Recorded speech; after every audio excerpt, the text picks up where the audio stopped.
Dulu komisen pada tahun 1970. Setelah balik daripada Australia, latihan di Australia, saya telah biasa dengan pasarana di Australia. Saya balik dan diletakkan di unit hadapan. Saya berkhidmat semasa young officer dalam serba kekurangan. Equipment kita bawa masuk hutan terpaksa beli sendiri kerana tak ada kualiti. Poncho kita, boot kita beli daripada sempadan Siam. Kerana to make sure that we are equipped well, kan. Diri sendiri, by our own. Kita punya parang tu kalau kita tetap pokok tak patah tapi parang patah. So we mostly are equipped, we equip ourselves. Logistiknya adalah amat tidak berguna dan tak baik. Dan campnya kalau kita cerita adalah mostly temporary camp yang telah dibina untuk expansion masa kita expand dengan cepat tentera. Dan keadaan campnya adalah amat daif sekali. It's a third world facility, maknanya kalau kita nak kata. Saya beranjak balik semasa saya jadi seorang pegawai pemerintah. Saya merintah satu batalion yang bertempat di Teberau Camp. Saya tak tahu antara kita ada orang Johor yang telah pergi ke Teberau Camp.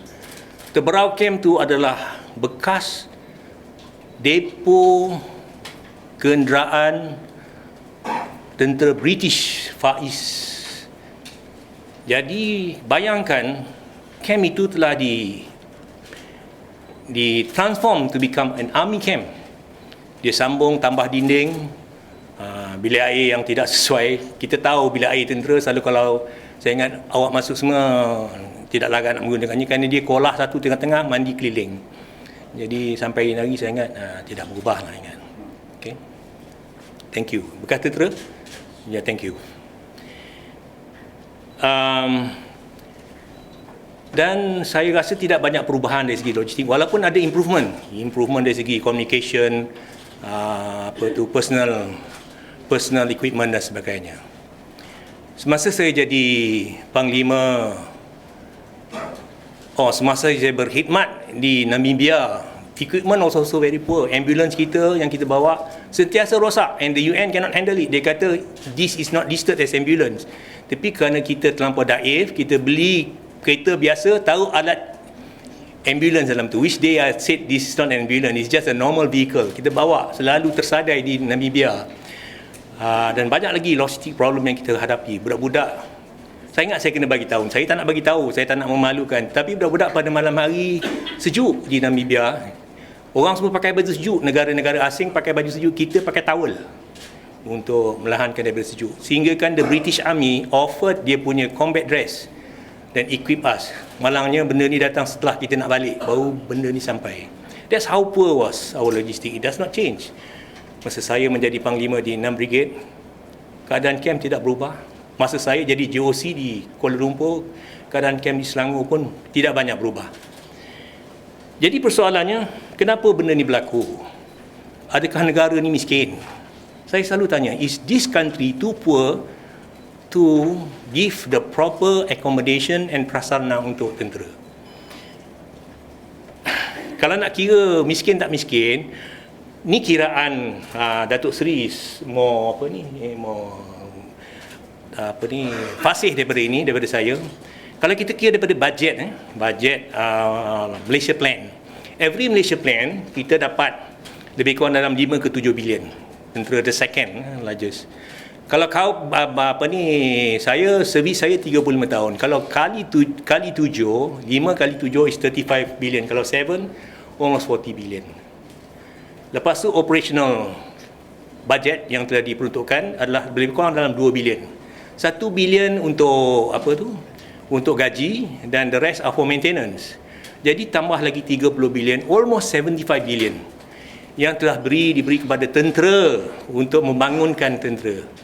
Jadi tuan-tuan tengok sendiri, adakah the assets that we have now is worth 75 billion? Jadi tuan tanya sendirilah. You can look around and look at yourself. Saya tak nak kata lain daripada itu. Jadi kalau ada duit, kenapa berlaku? Why is there's not enough fund to go around? Saya apabila saya dilantik untuk menjadi timbalan Perdana Menteri dalam timbalan Panglima Tentera Darat, and I don't intend to become a timbalan Perdana Menteri, okay? timbalan Panglima Tentera Darat, saya telah diberi peluang untuk menyelesaikan masalah ini. For 5 years I fail because I just do not get the peruntukan untuk melaksanakan overhaul of this problem, okay? Jadi kenapa benda ni timbul masalah tentang bajet? Bajetnya ada tetapi masalah. Saya identify pada 2 major problem. Saya tak nak pergi jauh daripada itu, 2 major problem. Yang pertamanya adalah budaya di MINDEF membeli alat capital yang besar-besar ini menerusi direct nego dan bukannya open tender. Jadi apabila kalau kita beli direct nego, dia mengakibatkan pertamanya kos yang terlalu tinggi. Kadang-kadang negara jiran beli satu sistem yang sama, kalau katakanlah contohnya dalam harga 200 juta, kita beli dengan harga 1 bilion. Kerana it's a negotiated tender. Pulang pada pihak manufacturer berapa dia nak taruh. And there are a lot of hidden costs. Kerana dia banyak sangat hidden cost dalam tu. Kita tak tahu apa yang di-charge terlampau tinggi. Jadi dia mendedahkan kepada corruption, dia mendedahkan kepada salah guna fund. This is not a good system to procure persenjataan dan equipment. Satu sistem yang saya rasa perlu diubah. Selain daripada itu juga,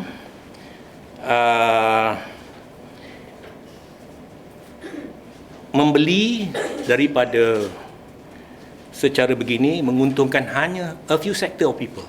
Dia tidak menguntungkan rakyat negara. Tidak menguntungkan rakyat negara. Dia menguntungkan only a few kumpulan dalam negara ini. Termasuklah manufacturer dia. Yang keduanya, saya rasa disebabkan it's a closed tender, it's a negotiated tender dan bukan open tender, kita tidak dapat memilih senjata yang paling berkesan dengan yang paling cost effective. That's the reason a lot of money is wasted dari cara budaya membeli secara negotiated tender. Dan seperti yang saya katakan tadi, pembelian seperti ini membuka ruang kepada possible corruption dan juga salah guna peruntukan kewangan. And this, I think, will have to be investigated further. Faktor yang paling besar, saya ingat yang kedua adalah faktor kurang bijak memilih persenjataan. Orang kata kalau beli senjata tak bijak ni tentera, tak. Bukan tentera. Kadang-kadang tentera ni dia punya kerja adalah menulis spesifikasi dan melakukan technical evaluation. Kalau benda tu lulus, kita senaraikan benda ni lulus untuk kegunaan tentera. Tetapi decision making are those people who handle tenders and those people who are in the top echelon of the Ministry of Defence. Okay? Kenapa saya kata kurang bijak? Banyak di antara alat-alat pelengkap kelengkapan yang telah diperoleh adalah diperoleh daripada negara luar. Or because of the technical efficiency, kita beli senjata daripada negara luar. Kalau kita seorang yang tidak mampu, kalau sentiasa beli Ferrari yang tidak ada dan juga Chevrolet Corvette, saya rasa kita pun tidak mampu nak biayainya. Kalau seorang orang yang kerja normal officer, MSc officer ataupun pegawai kerajaan beli Ferrari dan juga tidak mampu.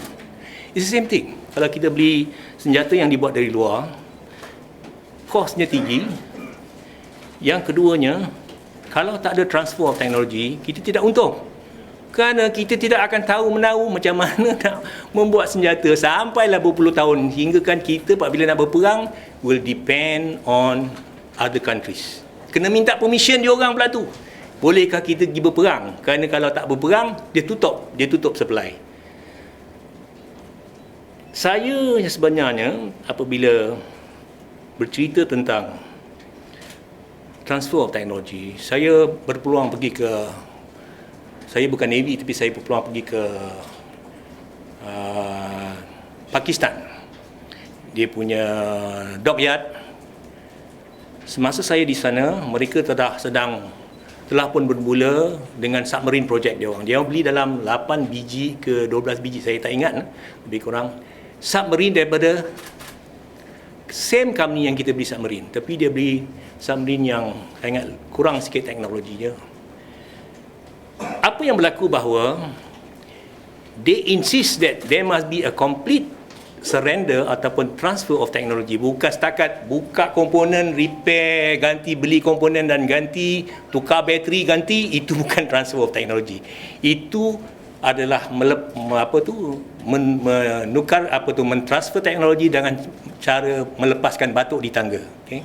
We want complete transfer of technology. Jadi apa yang dibuat, the first submarine dibuat di France, second submarine dibuat di Pakistan oleh the French, the third submarine dibuat di Pakistan oleh combination of French dan Pakistani. The fourth submarine dibuat oleh Pakistani under the supervision of the French. The first, fifth and the submarines berikutnya dibuat sendiri oleh Pakistani. And now they have the technology to build. Sama juga dia punya air defense system yang dia beli daripada China dan sebagainya. Walaupun masa dia beli, teknologi itu tak berapa tinggi. But later on, dia develop to become a very high efficient. Sekarang ni dia boleh buat roket menembak sampai beribu-ribu kilometer. This is the advantage of transfer. Kalau kita mulakan benda ni 23 tahun dulu, 20-30 tahun dulu, kita adalah satu negara yang termaju di dalam pembangunan angkatan tentera. And this is merugikan kita.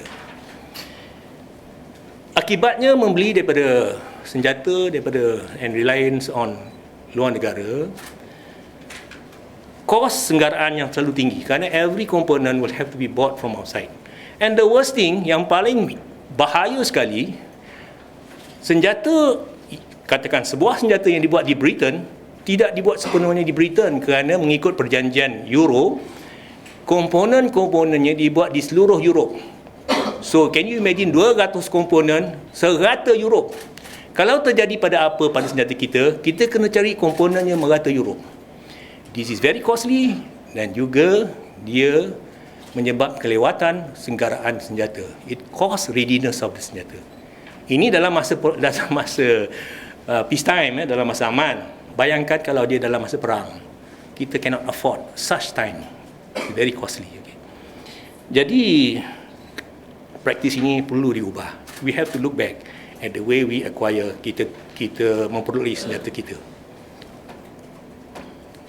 Dan seperti yang saya katakan tadi, dia juga menyejaskan kesiapsiagaan angkatan tentera.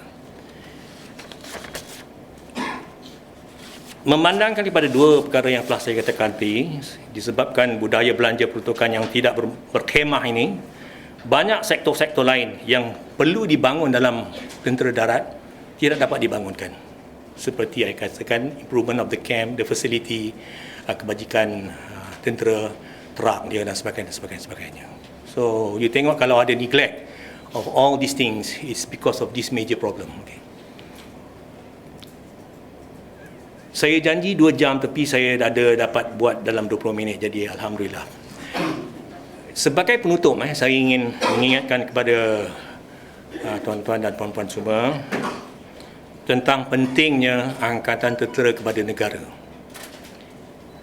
Selain daripada mempertahankan the territory of the country ataupun wilayah negara ini, apa yang lebih penting yang tersirat, yang tidak selalu dibincangkan adalah the purpose. Apakah gunanya tentera ini exist? Apa gunanya? Apa purpose dia? Untuk pengetahuan kita semua, sebagai satu alat, angkatan tentera adalah option kepada pemimpin negara. Kalau Datuk Seri satu hari insya-Allah saya doakan jadi Perdana Menteri, it's an option to him dalam masa krisis.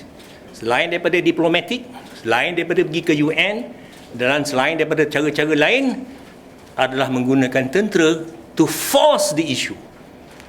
Dan kalau kita tidak mempunyai tentera yang kuat dan kukuh dan tidak bermasalah, kita tidak dapat menggunakan option ini. Bermaknanya our decision making is very poor.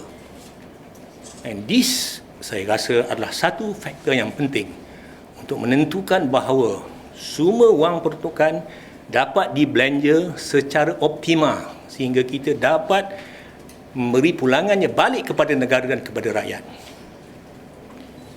Saya berdoa bahawa Allah Subhanahu Wa Taala memberi rahmat kepada negara ini dengan menanamkan sifat berani kepada rakyat dan ringan tangan dalam